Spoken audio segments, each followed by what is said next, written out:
sudah kepergok hubungan terlarang dengan mertua. RZ tantang Norma Risma tunjukkan bukti foto dan video. Seperti yang diketahui, kasus perselingkuhan antara menantu laki-laki dan ibu mertua yang terjadi di kota Serang, Banten kini tengah viral. Dikutip dari Tribun Wow, suami NR yakni RZ dan ibu mertuanya kompak menggunakan alasan tak masuk akal saat digerebek oleh warga di kediaman mereka dalam kondisi tanpa busana.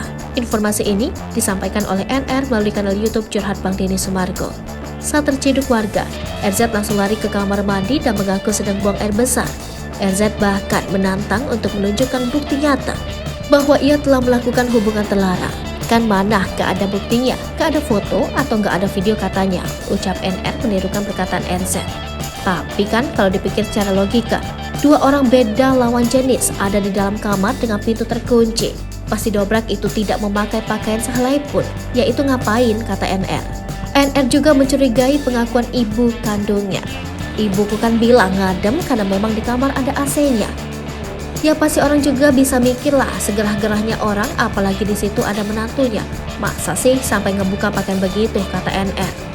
Sebelum menikahi RZ pada April 2021 silam, NR mengaku sempat memergoki pesan tak wajar antara calon suaminya dengan ibu kandungnya.